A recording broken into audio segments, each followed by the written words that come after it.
అందరికీ నమస్కారం. నేను Swaroopa Potlapalli. Welcome to iDream. ఈ ఏడాది జనవరి 13వ తేదీ నుంచి ఫిబ్రవరి 26వ తేదీ వరకు ఉత్తరప్రదేశ్లోని ప్రయాగ్రాజ్లో జరుగుతున్న మహా కుంభమేళాకు ఎంతో విశిష్టత ఉంది. ఎంతో మంది ఎక్కడెక్కడి నుంచో చివరికి విదేశీయులు కూడా ఈ మహా కుంభమేళాలో స్నానమాచరించడానికి రాబోతున్నారు. ముఖ్యంగా ముక్కోటి దేవతలు ఇక్కడ స్నానమాచరించి తమ దివ్య శక్తిని మరింతగా పెంపొందించుకుంటూ ఉంటారు. ఇక్కడ ఉన్న త్రివేణి సంగమానికి ఇంకా ఎంతో విశిష్టతలు ఉన్నాయి.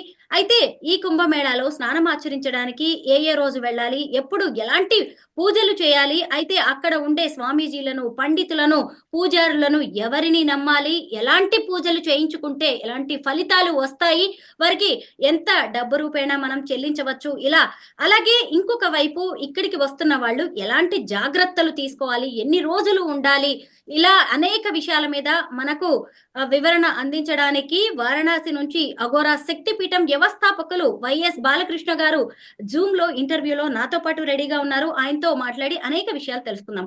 నమస్తే బాలకృష్ణ గారు. చెప్పండమ్మా. అయితే ఇప్పుడు 45 రోజుల పాటు మహాకుంభమేళా జరగబోతోంది. ఎంతో మంది ఎన్నో రకాలుగా దీనికి సంబంధించి ప్లాన్స్ వేసుకున్నారు. అయితే ఎప్పుడు అక్కడికి వస్తే మంచిది అంటారు భక్తులు? ఏ రోజుల్లో స్నానం ఆచరిస్తే ఎలాంటి పుణ్యం వస్తుంది? ఆ రోజుల విశిష్టత కూడా తెలియజేయండి. జనవరి 13వ తారీఖు 2025 నుంచి మొదలమ్మా కుంభమేళా. కుంభమేళా జనవరి 13వ తారీఖు పౌర్ణమి స్నానం, పూర్ణిమ స్నానంతో మొదలు. ఆ రోజు స్నానం చేయాలి. ఆ తర్వాత మకర సంక్రమణం జనవరి 14, ఆ రోజు స్నానం చేయాలి. రెండవది షాహి స్నానం అంటారు. ఇది నాకు మౌని అమావాస్య రోజు చేయాలి. ఇది జనవరి 29. ఆ తర్వాత వసంత పంచమి. వసంత పంచమి స్నానం వచ్చేసి ఫిబ్రవరి 12. అలాగే మాఘ పౌర్ణిమ ఫిబ్రవరి 12, మహాశివరాత్రి ఫిబ్రవరి 26. ఇలా 6 స్నానాలు ఖచ్చితంగా చేయాలి. బట్ అవకాశాన్ని బట్టి మీరు స్నానం ఆచరిస్తే బాగుంటుంది. మూడో స్నానంగా ఇందాక ఒక మాట చెప్పాను, వసంత పంచమి, అది షాహీ స్నానం అంటారు. అది ఫిబ్రవరి 3వ తారీఖు. ఈ ఈ సమయాల్లో స్నానం గనక చేస్తే చాలా మంచిది అనేటువంటి భావన. ఏది ఏమైనప్పటికీ అద్భుతమైనటువంటి మహాకుంభమేళా ఆనందంగా, ఉల్లాసంగా, ఉత్సాహంగా మీ సమయాలని కుదుర్చుకొని వచ్చేటప్పుడు జాగ్రత్తలు తీసుకొని, ఎంత జాగ్రత్త తీసుకోవాలి అని అంటే పసిపిల్లల్ని తీసుకురాకుండా, ముసలి వాళ్లతో ప్రయాణాలు చేయకుండా, కుర్రవాళ్ళు బయలుదేరి కనుక రాగలిగితే వాళ్ళకి రూములు లేకపోయినా ఎక్కడొక్కడ తలదాచుకుంటారు కాబట్టి స్నానాలు చేయండి, రండి. మీకు ఉన్నటువంటి పాపాలు పోతాయని నేను చెప్పను, పుణ్యం వస్తుంది అని కూడా నేను చెప్పను. కానీ మనలో ఉన్నటువంటి నెగిటివిటీ పూర్తిగా పోయి పాజిటివ్తో బాడీ మొత్తం నిండిపోయి మనం ఏ పని చేసినా కానీ ఆటంకం కలగకుండా వాళ్ళ పనులు ముందుకు సాగిపోతూ ఉంటాయి. మహాకుంభమేళా జరగబోతోంది. మీరు వారణాసి అఘోరా శక్తిపీఠం వ్యవస్థాపకులు. అసలు అఘోరాలు అనే వాళ్ళు ఎలా ఉంటారు, వాళ్ళ వ్యవహార శైలి కావచ్చు, వాళ్ళ జీవన విధానం, ఇవన్నీ మీకు తెలుసు. అయితే ఇప్పుడు జరగబోయే కుంభమేళాలో అఘోరాలు రాబోతున్నారు, మీరేమంటారు దీని మీద? అసలు కుంభమేళా అంటే ఏంటి? కుంభము అంటే సంస్కృతిలో కలశం అని అర్థం. మేళన అంటే కలయిక. అంటే సముద్ర మథనం జరిగినప్పుడు అమృత బిందువులు చింది 4 ప్రదేశాల్లో పడ్డాయి. ప్రయాగ, ఉజ్జయిని, హరిద్వారు, నాసిక్. ఈ 4 ప్రదేశాల్లో పడ్డటువంటి అప్పుడు కుంభమేళా వస్తుంది. ఈ కుంభమేళాలో మనం ఏం చేయాలి? మేళన అంటే కలయిక. అసలు కుంభమేళాకి ఈ కలయికకి సంబంధం ఏంటి? పెద్ద వాళ్ళు, స్వామీజీ లాంటి వాళ్ళు కానీ, పీఠాధిపతులు లాంటి వాళ్ళు కానీ మన ఇంటికి వస్తున్నా, లేదు ఒక మందిరానికి వస్తున్నా పూర్ణ కుంభ స్వాగతం పలుకుతారు. అంటే అమృత బిందువులు కలిసినటువంటి పూర్ణకుంభ స్వాగతం కలుపుతారని అర్థం, ఇస్తారు అని అర్థం. అలాగే ఈ కుంభమేళాలో ఒంటిగాలి మీద నుంచి తపస్సు చేసుకునేవాళ్ళు, ఒక చెయ్యి ఎత్తి తపస్సు చేసుకునేవాళ్ళు, చిన్నతనంలోనే నాలికని శివుడికి అర్పించేసి ఆహారం లేకుండా ఇప్పటికీ తపస్సు చేస్తున్న వాళ్ళు, ఇంకొంతమంది నది చుట్టూతో తిరిగి తపస్సు చేసేవాళ్ళు, కొంతమంది ముళ్ళ మీద పడుకొని తపస్సు చేసేవాళ్ళు, ఎందరో మహానుభావులు, అందరికీ వందనాలు. వీళ్ళందరినీ కూడా మనం ఖచ్చితంగా ఈ కుంభమేళాలో చూస్తాం. ముక్కోటి దేవతలు కూడా వచ్చి స్నానం ఆచరించేటువంటిది ఈ కుంభమేళ. సాధువులు, నాగ సాధువులు, అఘోరాలు, ఇలా ఎందరో అందరూ కూడా ఆ కుంభ స్నానాన్ని చేసి వాళ్ళ శక్తిని పెంచుకుంటారు. అందులో ఎప్పుడో ఒకసారి వచ్చే ఈ కుంభమేళ అంతమంది సాధువులు, అంతమంది యోగులు వీళ్ళందరూ కలుస్తారు కాబట్టి దానికి మేళన అనేటువంటిది వచ్చింది. అందరూ ఒక చోట సమావేశం అవుతారు. అంతటి అద్భుత ఘట్టం ఈ కుంభమేళ. ఇకపోతే అఘోరాలు, మీరు ఇందాక ఒక మాట అన్నారు, శ్రీనివాస్ అనే అతను కుంభమేళాకు వస్తాడా రాడా, అతను వచ్చినా పెద్ద పట్టించుకునే వాళ్ళు లేరు, రాకపోయినా పట్టించుకునే వాళ్ళు లేరు, అతను వచ్చిన రకమైన పెద్ద సంబంధము లేదు. వాటి గురించి కాస్త పక్కన పెట్టేయండి. ఈ కుంభమేళ, ఈ అఘోరాలు, అసలు అఘోర ఎలా అవుతారు? అఘోర అవ్వాలంటే ఏం చేయాలి? అసలు అఘోర అవ్వాలంటే ఎవరిని సంప్రదించాలి? మనకి ఉదాహరణగా చెప్పాలంటే అద్భుతమైనటువంటి వ్యక్తి వాల్మీకి. తను రామాయణాన్ని రచించాడు. అంతకు ముందెవరు? ఒక దొంగ. వాల్మీకి అనేటువంటి అతను ఒక దొంగ. అందరినీ తంతు, డబ్బులు సంపాదిస్తూ, చంపి, తింటూ ఇలా జీవనాన్ని సాగిస్తూ ఉంటే వాడి అదృష్టవశాత్తు సప్త ఋషులు వాడికి ఎదురుకుండా పడి ఈ వాల్మీకి అనేటువంటి బోయేవాడు వాళ్ళని చూడంగానే ఒక విధమైనటువంటి వైబ్రేషన్ కలిగి వాళ్ళు కూడా ఇంకొక మంత్రాన్ని శ్రీరామ అని చెప్తే ఆ మంత్రాన్ని పట్టుకొని అద్భుతంగా తపస్సు చేస్తూ, ఎంత ఘోరమైన తపస్సు, తను వాన పడుతున్నా, ఎండ పడుతున్నా, చీమలు పుట్టినా, పుట్టలు పెట్టినా అకుంఠిత దీక్షతో తపస్సు చేసి, వాల్మీకము అంటే పుట్ట కాబట్టి పుట్టలో నుంచి వచ్చిన వాడు వాల్మీకి అయ్యాడు అని మనం చెప్తాం రాసి ఉన్న కథనం ప్రకారం. అలాగే మనకి దీక్ష తీసుకోవాలి అన్న తపన కలిగినప్పుడు నిజమైన అఘోర తనకి తానుగానే మన దగ్గరికి వస్తాడు. వచ్చి ముందర పరీక్ష పెడతాడు. ఎటువంటి పరీక్ష అంటే చెప్పలేము. ఒంటికాల మీద నుంచో అంటే ఆయన వెళ్ళిపోతాడు, వీడు నుంచుంటాడు. 24 గంటలు గడుస్తుంది, అయినా రాడు. చివరికి విసిగెత్తి ఈయన నిజంగా అఘోరానా కాదా అని వీడు వెళ్ళిపోయాడు అనుకోండి, వీడి కర్మ. అదే ఉన్నాడనుకోండి, ఆ గురువుకి నచ్చాడు అనుకోండి, ఒక అఘోర దీక్ష ఇస్తారు. అఘోర దీక్ష ఇచ్చిన తరువాత ఫస్ట్ వాడికి వాడు దహన సంస్కారాలు చేసేసుకోవాలి.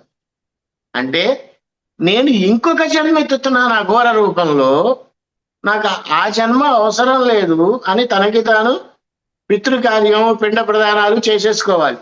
ఎప్పుడైతే అలా చేసుకున్నాడో ఇంటికి గాని, బంధువులకి గాని, పెళ్ళిళ్ళకి గాని, శుభకార్యాలకు గాని, అశుభకార్యాలకు గాని ఎటువంటి వాటికి వీడితో సంబంధం ఉండదు.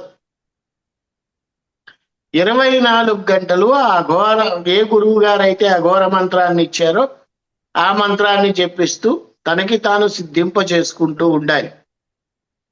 అంతటి గొప్ప శక్తి అఘోరాల్లో ఉంది. అఘోరాలు తలుచుకుంటే ఇదవుతుంది అది కాదు అనేటువంటిది లేదు. ఏది కావాలి అని అనుకుంటే అది ఖచ్చితంగా అయిపోతుంది. అలాగే Aghora is equal to lord Shiva. ఎందుకన్నానంటే ఈ మాట, అంతకు ముందు వరదలు వచ్చినప్పుడు మనందరికీ తెలిసిన విషయమే, కేదార్నాథ్ మొత్తం కొట్టుకుపోయింది. గంగ విపరీతంగా పొంగి పొర్లుతోంది. అటువంటి టైంలో కూడా ఒక రాయి కేదార్నాథ్ గుడిని ఆపింది అని అంటే అది సామాన్య విషయం కాదు కదా. అందుకే Aghora is equal to lord Shiva అంది. అలాగే కుంభమేళ అసలు త్రివేణి సంగమంలో ఎందుకు జరుగుతుంది? అమృత బిందువులు పడ్డాయి కాబట్టి జరుగుతుంది. అసలు త్రివేణి సంగమం అంటే ఏంటి? త్రివేణి అంటే 3 పాయలు కలిగినటువంటిది, గంగా, యమున, సరస్వతి. ఇప్పుడు ఆడవారు జడ వేసుకున్నారనుకోండి, ఎన్ని పాయలు తీస్తారు? 3. వేసుకున్న తర్వాత కనపడేవన్నీ 2. ఆ కనపడకుండా ఉండేదే సరస్వతి నది. వేణి అంటే జడ. అమ్మవారు అలా తరంగాలుగా వెళ్తూ నాకు పండగ వస్తోంది, పెద్ద పండగ వస్తోంది, 3,000,000 దేవతలు వచ్చి నన్ను పునీతం చేస్తారు, ఇన్నాళ్ళు జనాల్ని నేను పునీతం చేశాను, ఇప్పుడు నన్ను పునీతం చేయడానికి వస్తున్నారు అఖండమైనటువంటి సాధకులు, యోగులు, నాగాబాబాలు, వీళ్ళందరూ కలిసి నన్ను పునీతం చేయటానికి రాబోతున్నారు అని ఆనంద పరవశంతో ఉంటుంది ఆవిడ. అందువల్ల ఆ కుంభమేళా సమయాల్లో స్నానం ఆచరిస్తే చాలా మంచిది. అందరూ చేస్తారు, ప్రతి ఒక్కళ్ళు చెయ్యాలి కూడా.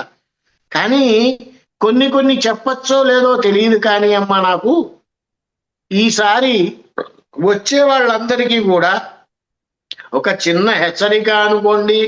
ఏంటి వీడు ఇలా చెప్తున్నాడు అని అనుకున్నా నేను బాధపడిన, కానీ కుంభమేళాకి రావాలి అని అనుకున్న వాళ్ళు దయచేసి రాకండి. పొరపాటున కూడా రావద్దు. ఎందుకు రావద్దు అంటున్నానంటే, ప్రస్తుతం కాశీలో 20 లక్షల మంది ఉన్నారు, ప్రస్తుతం ప్రయాగరాజ్లో 20 లక్షల మంది ఉన్నారు.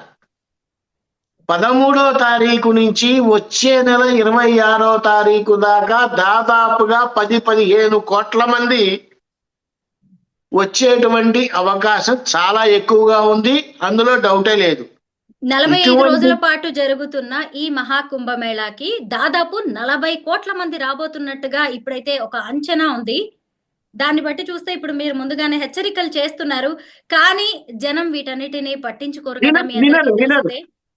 జనాలు మీరు ఎన్ని చెప్పినా వినరు. ఇక్కడ విచిత్రం ఏంటంటేనమ్మా, నేను ప్రాక్టికల్ గా నేను చెప్తున్నా. ప్రాక్టికల్ గా రావద్దు అని మనం చెప్పలేం, గానీ వచ్చేవారు ఎలాంటి జాగ్రత్తలు తీసుకోవాలో చెప్పండి.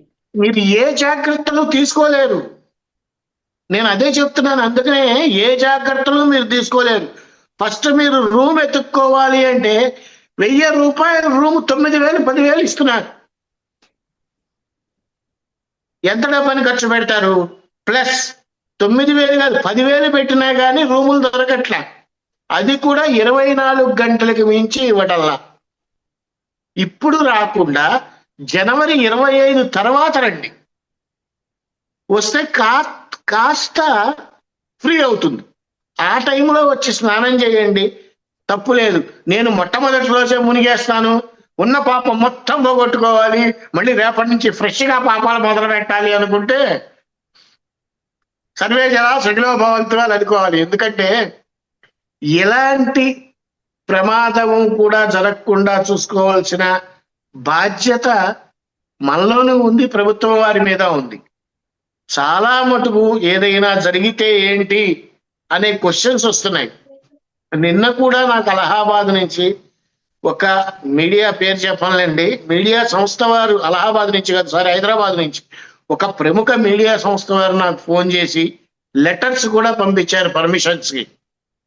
నేను ఆ లెటర్ ఫార్వర్డ్ చేస్తే అక్కడి నుంచి గవర్నమెంట్ ఆఫీసర్స్ నుంచి వచ్చినటువంటి నాకు సమాధానం ఏంటంటే, రిస్క్ ఎందుకు గురూజీ, వద్దని చెప్పండి, లైవ్ చూపించేసుకోమనండి, లైవ్ ఇస్తారు కదా చాలా మంది అని చెప్పారు.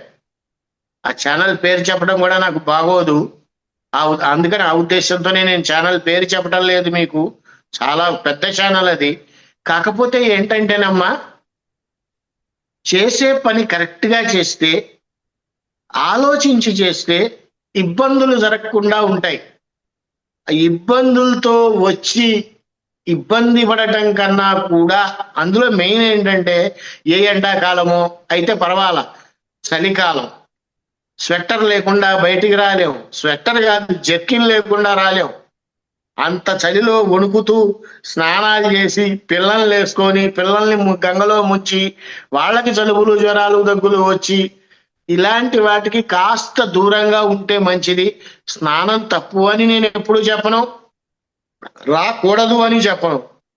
25 తర్వాత వస్తే కాస్త ఈ అఘోరాల తాకిడి కానీ నాగసాధువుల తాకిడి కానీ తగ్గుతుంది. కాబట్టి స్నానం చేయటానికి కాస్త ఉండటానికి వెసులుబాటుగా మనకి అనుకున్నటువంటి బడ్జెట్ లో రూములు దొరుకుతాయి కాబట్టి ఆ టైంలో రండి అన్న.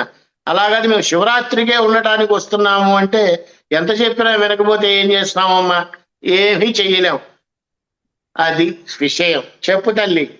ముక్కోటి దేవతలు స్నానం ఆచరిస్తారు ఈ మహాకుంభమేళాలో అని చెప్పారు. అయితే ముక్కోటి దేవతలే వచ్చేస్తున్నారంటే ఎంత గొప్ప విశేషమైన విశిష్టత కలిగిన ప్రాంతం ఈ త్రివేణి సంగమం అనేది మనకి అర్థమవుతూనే ఉంది కదా. అయితే మరి ఇక్కడికి వచ్చేసి సామాన్యులు మహాకుంభమేళాలో త్రివేణి సంగమంలో స్నానం ఆచరించడం వల్ల కలిగే పుణ్యం ప్రయోజనాలు ఏంటి అంటారు? అదేనమ్మా, ఇందాక చెప్పాను కదా, మనకి స్నానం అన్ని చోట్ల కుంభమేళాలకు కానీ పుష్కరాలకు కానీ స్నానాలు చేస్తూ ఉంటారు. అసలు ఏం చేయాలి? కుంభమేళాకి వచ్చాం, బానే ఉంది, ఏ విధంగా స్నానం చేయాలి? సంకల్ప ప్రాయశ్చిత్తాలతో కూడినటువంటి స్నానాన్ని దంపతులు చేయాలి. ఆ తర్వాత పితృకార్యాలు, పోయిన వాళ్ళకి పిండ ప్రదానం చేయటము, ఇలాంటి వాటిని ఖచ్చితంగా ఆచరించాలి. ఎందుకంటే మనం ఎంత సంపాదించినా ఎంత కష్టపడ్డా పోయిన వాళ్ళనైతే తిరిగి తీసుకురాలేము. వాళ్ళు ఇచ్చినటువంటి దాన్ని అనుభవిస్తూ కూడా వాళ్ళకి శ్రాద్ధ కర్మలు చేయకుండా చాలా మంది ఉంటున్నారు. అలా చెయ్యండి, శ్రాద్ధ కర్మలు చెయ్యండి, ఎంతో పుణ్యం వస్తుంది. ముక్కోటి దేవతలే వచ్చి కుంభమేళాలో స్నానం చేస్తున్నారు. పాపాలన్నీ పోవాలి అని త్రివేణి సంగమంలో ఉన్నటువంటి ఆ గంగా యమున సరస్వతి అమ్మవార్లు కూడా ఆ ముక్కోటి దేవతలు ఎప్పుడొచ్చి స్నానం చేస్తారా, ఆ నాగసాధువులు ఎప్పుడు స్నానం చేస్తారా, ఆ ఘోరాలు ఎప్పుడు స్నానం చేస్తారా? అంతకుముందు నేను మామూలు జనాలందరినీ పునీతం చేశాను, వీళ్ళందరూ నా కోసం నన్ను పునీతం చేయడానికి వస్తున్నారు అని చెప్పి ఆనందంగా ఉరకలేస్తూ ఉంటుంది.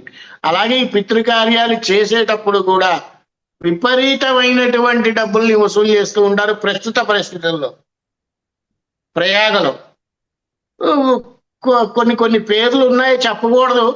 అలా పవన్ కుమార్ శాస్త్రి అని ఇలా చాలా మంది ఉన్నారు. ఎవరి దగ్గరికి వెళ్ళినా సరే 500కు మించి పిండ ప్రదానానికి ఖర్చు పెట్టద్దు. అక్కడ బోటు 10,000 ఇస్తావా 20,000 ఇస్తావా అనే సిచ్యువేషన్ ఇప్పుడు. కానీ బోట్లో వెళ్లే సిచ్యువేషన్ అయితే ఉండదు ఇప్పుడు ఈ కుంభమేళాలో. దాని గురించి దిగులు పడక్కల్లా. వచ్చిన వాళ్ళు ఈ కార్యక్రమాలు చేయండి, మాఘ స్నానాలు చేయండి, శివరాత్రికి స్నానాలు చేయండి, పౌర్ణమి స్నానాలు చేయండి. కానీ ఏది చేసినా తమ జాగ్రత్తలు తీసుకొని చేయండి. లేకపోతే జరగరానిది ఏదన్నా జరిగితే తర్వాత ఏమీ చేయలేము. ఆ రేవతి గారు చనిపోయినట్టు ఎన్ని లక్షల కోట్లు ఇచ్చినా అవి రాదు. అలాగే ప్రాణం మనకి ఒక్కసారే పోతుంది, ఒక్కసారే వస్తుంది. వీటిల్ని దృష్టిలో పెట్టుకొని దయచేసి నాకు తెలిసినంత వరకు జనవరి 20 దాకా ఎవ్వరూ కూడా ప్రయాగ రావద్దు, వారణాసి కూడా రావద్దు. వారణాసిలో అస్సలు ఖాళీలు లేవమ్మా. నేను చాలా ఆశ్రమాలను అడిగాను, గురుగారు ఫిబ్రవరి 26 మార్చి 3వ తారీఖు దాకా మా దగ్గర ఖాళీలు లేవు. నిర్మోహమాటంగా చెప్పేస్తున్నారు. పైగా వచ్చే వాళ్ళకి కూడా ఒకరోజే ఇస్తున్నారు అకామిడేషన్, 2 రోజులు ఇవ్వటం లేదు. కనీసం అట్లీస్ట్ 3 రోజులన్నా ఇస్తారనుకుంటే అది కూడా ఇవ్వట్లేదు.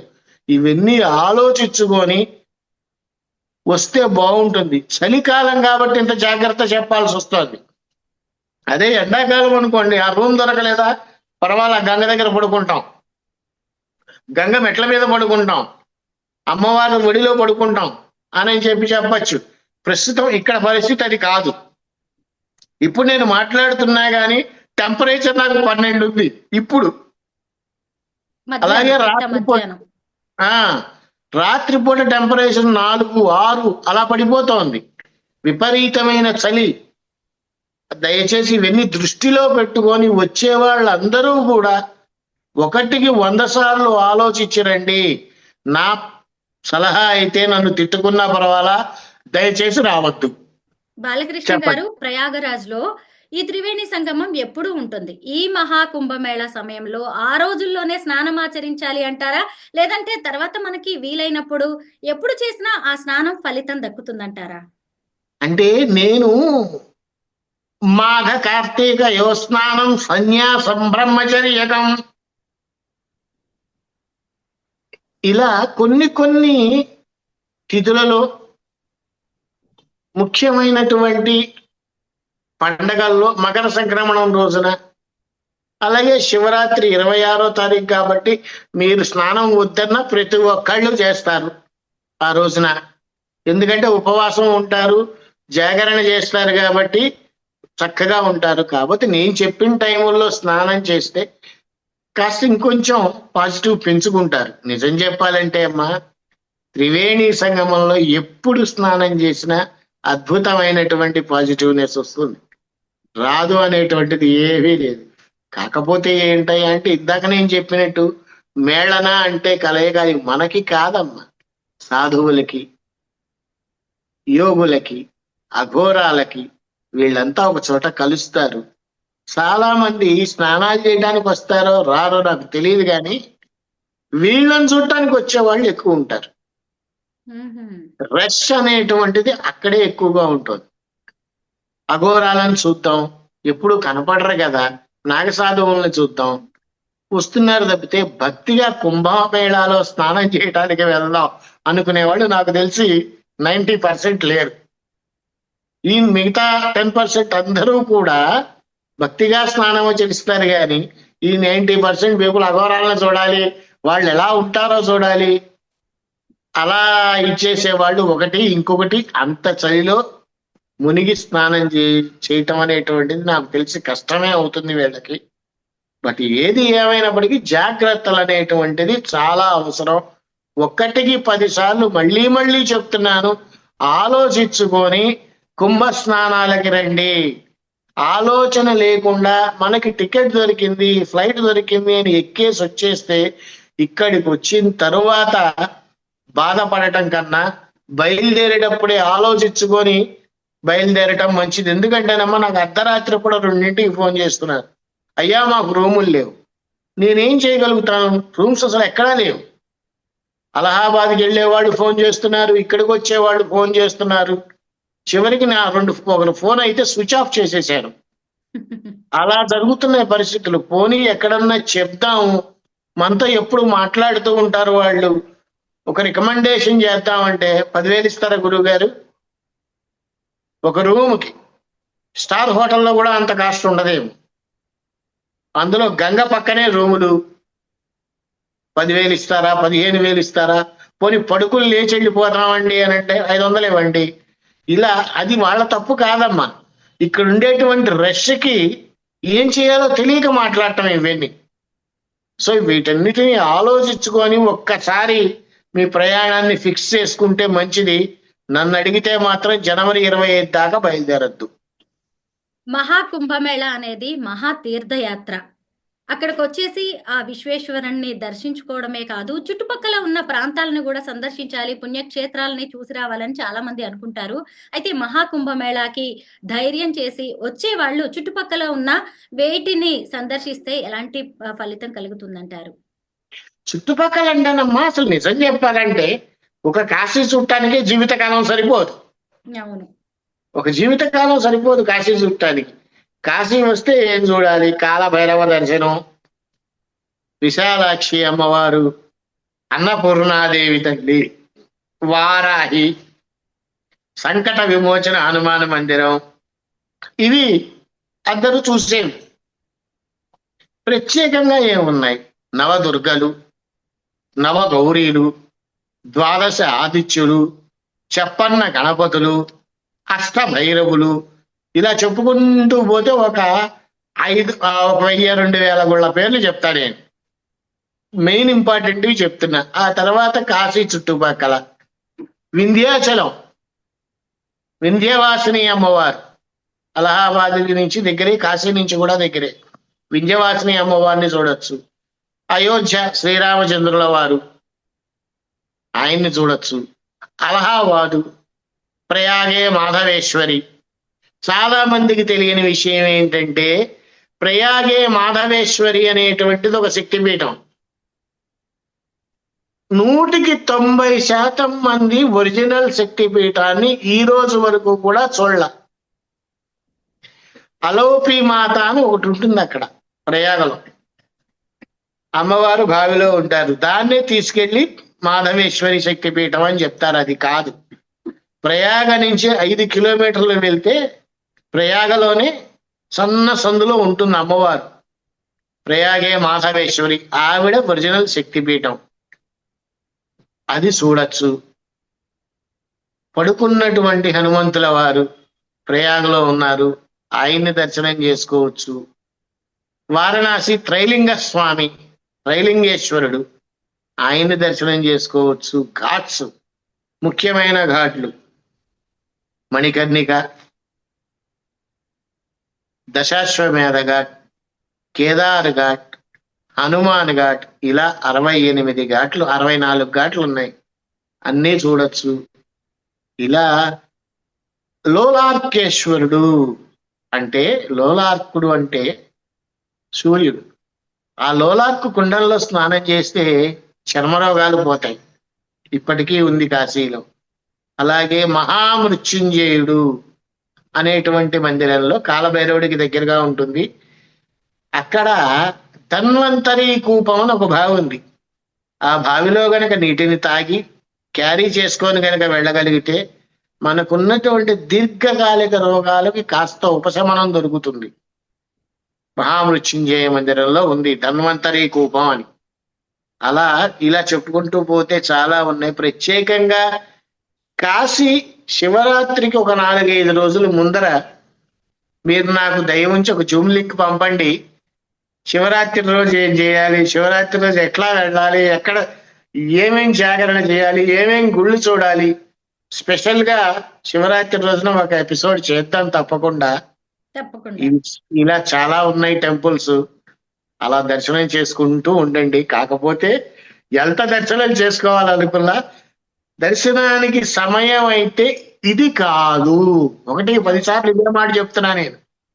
ఈ టైముల్లో వస్తే ఏ గుడికి వెళ్ళాలన్నా కూడా 3 కిలోమీటర్లు 4 కిలోమీటర్లు క్యూ ఉంటుంది. ఒక రోజులో దర్శనం అయితే అయ్యే పని కాదు. వారణాసిలో నిన్న మధ్యాహ్నం నుంచున్న వాళ్ళు ఈ రోజు మధ్యాహ్నానికి దర్శనం అయింది.